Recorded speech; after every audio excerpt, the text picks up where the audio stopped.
پانچ شخصیات ایسی ہیں جنہوں نے اپنی زندگی میں بڑے روئے تھے، اپنی زندگی میں بڑے آنسو بہائے تھے۔ سب سے زیادہ آنسو بہانے والے حضرت آدم علیہ السلام۔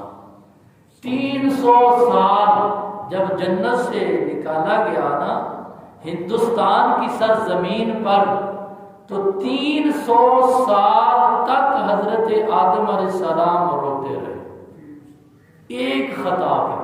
تو جو خطا ہوئی اس پر شرمندگی ہوئی، پھر اس کے بعد کلمات گئے، فَتَلَقَّى آدَمُ مِن رَبِّهِ کلمات فَتَابَ عَلَيْهِ۔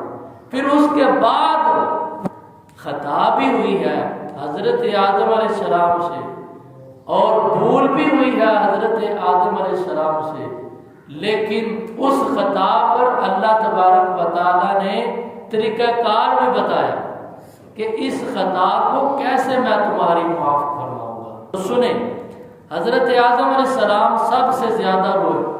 دوسرے نمبر پر حضرت یعقوب علیہ السلام۔ حضرت یعقوب علیہ السلام اپنے بیٹے کی جدائی میں، حضرت یعقوب علیہ السلام حضرت یوسف علیہ السلام کی جدائی میں بہت زیادہ روئے، اتنے روئے آنکھوں کی بینائی چلے گئی، اتنے روئے۔ پھر تیسرے نمبر پر حضرت یحییٰ علیہ السلام خوف خدا میں، اللہ کے خوف سے، اللہ کے ڈر سے روتے رہے۔ پھر حضرت فاطمہ الزہرا، حضور علیہ السلام کی لاڈلی شہزادی، جب حضور علیہ السلام ظاہری پردہ فرمایا نا، تو جب پردہ فرما گئے اس کے بعد اتنی روئے، اتنی کہ حضور علیہ السلام نے اپنے پاس بلا لیا۔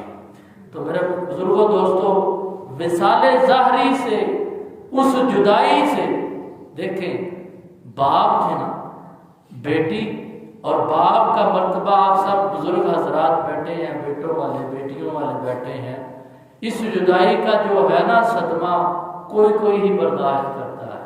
ان کا سر سے سایہ ہی اٹھ جائے تو کیا عالم ہوگا۔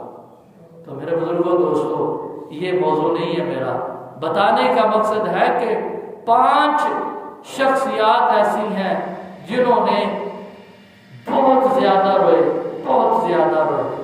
اور 5ویں نمبر پر سیدنا حضرت امام زین العابدین رضی اللہ تعالیٰ عنہ، میدان کربلا کے بعد وہ سارا منظر دیکھ کر یاد کر کر روتے ہی رہے۔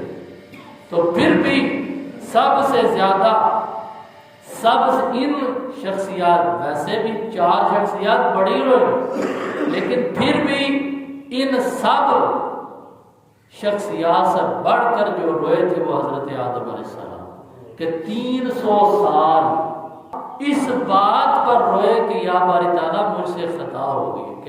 کیا کہا کہ ربنا ظلمنا انفسنا وَإِن لَّمْ تَغْفِرْ لَنَا وَتَرْحَمْنَا لَنَكُونَنَّ مِنَ الْخَاسِرِينَ۔